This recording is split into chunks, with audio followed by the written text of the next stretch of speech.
Shout out to Sav, man. Great content creator. Make sure you subscribe to him. He said, what if GTA 6 online isn't what we expect? And like I said, make sure you subscribe to him. His link is right there in my description, you know, after I upload it, of course. So I got y'all.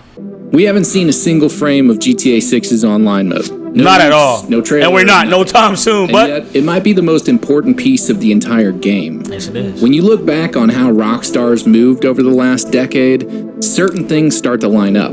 GTA 6 Online might be a whole lot bigger than you think. If you're a GTA fan, hit subscribe. You'll be glad you did. Subscribe to him and me. This ain't your average YouTube clickbait. Let's dive in. Goat it. Goat it. So when GTA Online dropped back in 2013, it was kind of a disaster. Not talking about content, just the basics. We had servers crashing. I know y'all remember that. Back in 2013, for the people that don't know, if you're too young to remember or whatever the case may be, which I'm not, because I was 16, 17. I was like 17. Back when GTA Online came out, 2013, what was that, 2 weeks after the game dropped? Yeah, something like that, 2-3 weeks after the game dropped. I think it was something like that. Bro, when I say the servers, because you started off with, the first thing you do is start off with a race on GTA 5 Online. When you first start the online joint. When I say the servers, bro, oh my God. Me and my bro Darius was trying our hardest to get in the servers, bro. I mean, it was kicking us out, putting us in some bullshit, freezing, kicking us out back to back to back to back. We was trying our hardest, bro. They finally ended up fixing it, but they had a horrible crash with their servers, bro. I don't think they're going to actually go through that now. I think the service is going to be A1 now for sure, because that was a long time ago, bro. That was a while ago, so that's years ago. Like, they need to have a lot of things in place before they even launch GTA 6 Online. You know, that's mandatory. Let's get back into it. Characters getting wiped, money glitches everywhere, car dupes. Oh my God! Around. The money glitches was legendary. It was dropping billions of dollars. Even when the game barely worked, players kept logging in. They kept grinding, messing around, trying to build something. It was fucked up. Honestly, back then, there wasn't much to do. Facts. You didn't have heists. There was no Facts. CEO offices, no Oppressor Mark II. Facts! Facts! This nigga speaking facts, bro. Back then, it was nothing like, it was just pure fun. You had to really grind. Well, when it wasn't hacking, because we was getting billions of dollars. We had billions of dollars. They was dropping money for us all the time in lobbies. But the most expensive car was $1 million. And that was the Bugatti. Everything else was cheap. You know what I'm saying? Like, you didn't have all these crazy nonsense. Like, nigga, we was playing to get money on GTA back then. When they took away all of the money drops and all the hacking and all that stuff, nigga, we was playing Team Deathmatch. That's all we played was Team Deathmatch on GTA Online. Myself and my crew, I had like 200 people in the crew. It was a group of us. We would be on GTA Online, filling up lobbies or causing mayhem on lobby. You can ask Manning. That's how I make Manning. That's how me and my bro Elway and Swag, not the Swag that y'all know, but the original Swag, my boy Vern, Clover, all of us, we was always on, Top Dog, who else, Leak. We was always in lobbies getting niggas to join. We was forcing niggas to join the crew. We was literally forcing niggas to join the crew because we kept on killing them. It was fucked up. It was some mafia shit for real. Cassandra, who else? Who else? Catherine. Torres, her name is Catherine as well. It was two Catherines. Black Diamond, Pink Diamond. We had girls in the crew too. There was a lot of girls in the crew too. Like, we was really mobbing, bro. That shit was legendary. So GTA Online, bro, yeah, back then, like Sav is saying, back then, bro, we was really grinding, bro. You know, we was really we was really having fun, man. It wasn't a lot on the game. It was just beauty. It was pure art, pure beauty. You know what I'm saying? You can literally give cars to people. You could be able to give money to people. They took that shit off quick. Let's say after like a year or two. But yeah, they took that shit off, bro. Once it got on PS4, I think they took it off. You know, so it was raps. I think before that, couldn't even own more than one property. It was bare bones. Facts. But there was just enough to get people hooked. And the shark cards were already there. They didn't push them too hard early on, but the system. Then later on, if you didn't want to grind, you could pay to skip it. Yep. So what Rockstar got almost by accident was this perfect storm of chaos and player data. It became a live test. How much frustration would players deal with, and how much would they pay to skip it? Buying shark cards. That was the real beginning. Not a polished launch, just players refusing to walk away from something with great potential. Facts. So a couple of years go by, and Rockstar starts looking at the numbers and goes, okay, maybe this thing actually works. That's when the real update started. Yep. In 2015, suddenly Yep. GTA Them Online heists came out. Structure, team roles, planning, big payouts, a reason to actually coordinate. And after that, they just kept stacking more on Sweet top. Pumpkin might be. CEO offices, biker gangs, gun running, smuggling, crates, bunkers, nightclubs. Chat. Every update brought a new system, another way to grind, another thing to own. Facts. Like I said, like he's saying, bro, all this stuff started coming out of nowhere. You know, they started having stuff like, yo, to get people to buy more shark cars, they upped the price on everything, right? Boom. More cars, yo, $3 million cars and shit like that. Like, cheap cars in real life cost hundreds of thousands of dollars and stuff like that. You know what I'm saying? Then they started dropping these heists and within these heists and within these the bunkers, within these businesses and things of that nature, you got to buy the businesses. That's millions of dollars already gone, customizing them, millions of dollars. And then on top of that, you still got to grind to do the work to get the money for it. So boom, then that's going to force you to buy shark cards. You know what I'm saying? If you're not, you know, if you're not one of these people that's trying to hack and all that shit, you know what I'm saying? Like, you had to still grind. Then niggas started duping. Niggas started duplicating cars and shit like that. Boom, boom, boom, boom. After that, they took the dupes away. They started taking niggas' money away if they knew you was duping and stuff like that. So it started getting crazy, bro. It started getting crazy with the shark cards because they saw how people didn't really feel like grinding anymore, bro. And that's facts. GTA turned into this weird criminal empire business simulation. Yeah. But instead of spreadsheets, you were moving product from a nightclub basement while dodging missiles from flying cars. Yep. This is when the chaos fully took over, and niggas started destroying your work that you spent hours. Just let people have fun with the toys they provide. Bruh. You want orbital strikes? Sure. Flying DeLorean with missiles? Hate it. Done. The game became a theme park. Loud, messy, totally overloaded. Yep. And yet it worked. The grind got heavier, shark cards became more tempting, whales were born, and people kept playing. It became a loop. Grind, flex, grind harder, maybe spend real money, flex harder. And that loop made Rockstar a fortune. Almost $10 billion to be exact. Get ass! Now here's where things get interesting. While Rockstar is building this chaotic economy, oppressors flying around, CEOs pushing product, another movement starts picking up quietly behind the scenes, outside of the main game. Players start creating their own rules. They jump into RP servers like NoPixel and FiveM, and suddenly, GTA isn't just about mayhem anymore. It's also about identity and personal stories. RP changed the game. I'm not gonna lie. Them niggas at FiveM and shit like that, before Rockstar bought them out and everything, RP changed the game. I'm gonna be real with you. RP brought that realism to the game. Honestly, it forced Rockstar to bring realism into GTA 6. If they want to really implement the same thing as RP, like I think they should. I think they should really do that. I think they should really implement all of that into GTA 6 Online. I feel like it's mandatory, to be honest. That's longer than GTA. That's longer than San Andreas, though. Facts. That is. But back to what I was saying, though, like I feel like they need to really implement that RP shit heavy, even on console. Heavy. Make it realistic, bro. Because that's what people want. People want to live in these games in terms of, you know, be in their own little world. Like, that's a fact, bro.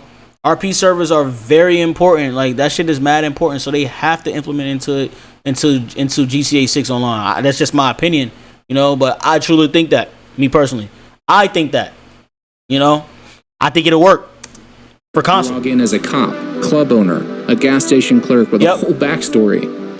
Having a real story to it.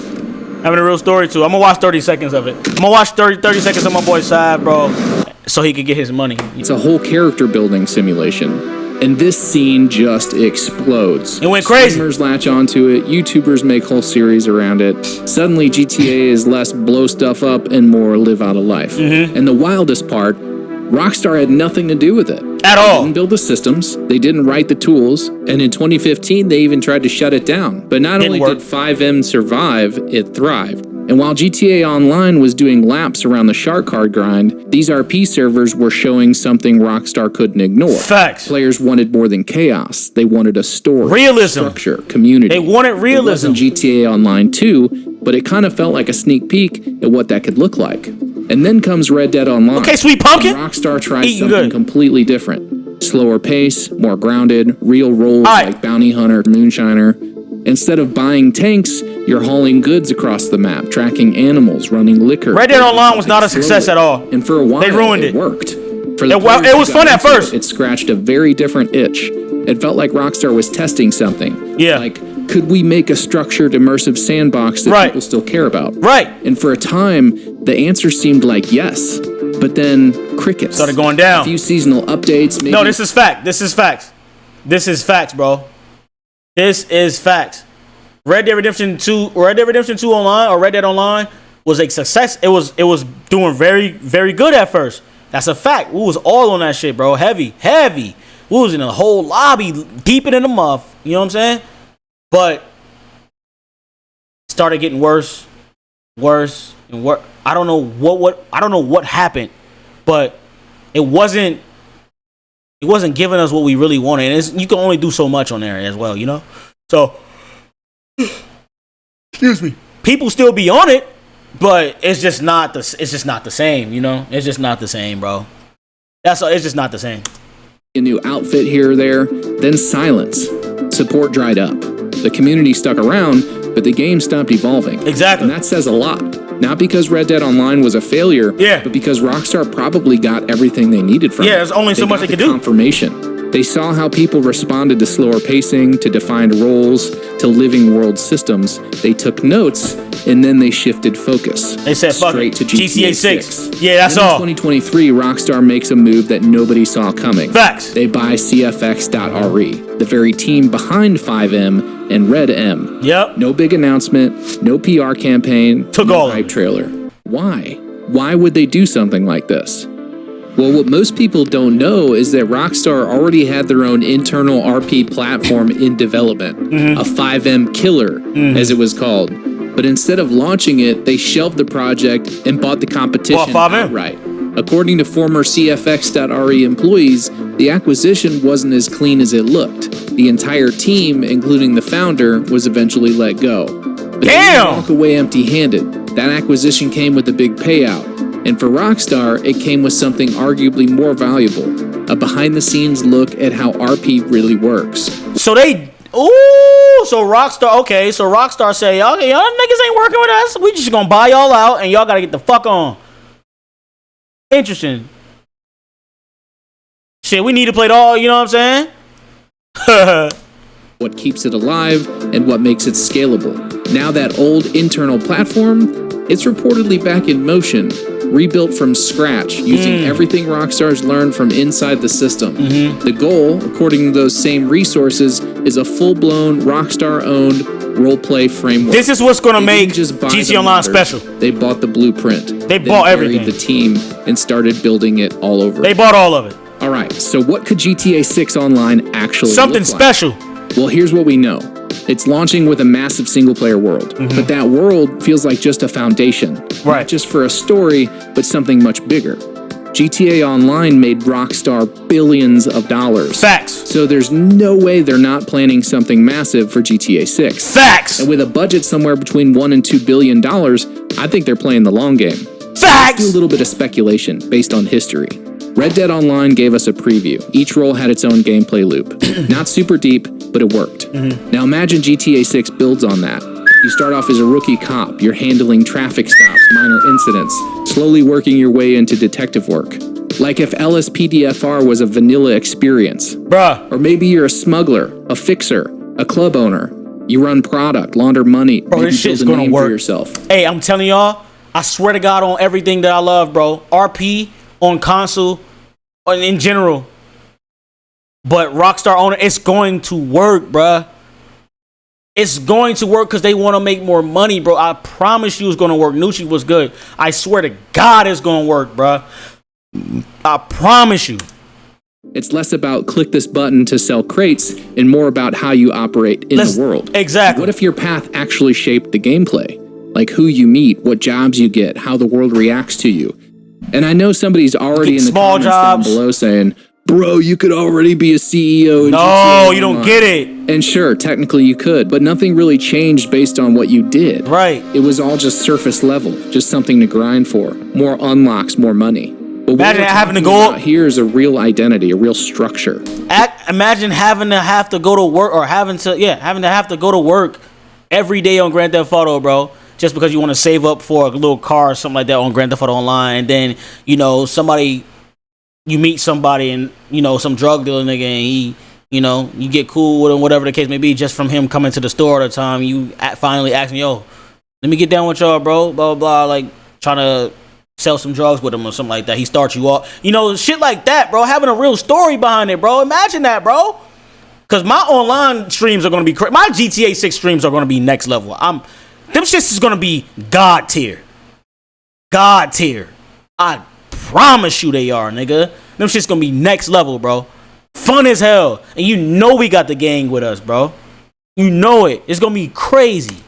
We'll probably still have nightclubs, car shops, safe houses. But what if your businesses were tied to your role? What you own determines what gameplay is available, how people treat you, where you can go. Specific unlocks that only that role gives you. Suddenly your gear isn't just for flexing, it's part of your identity, who you become.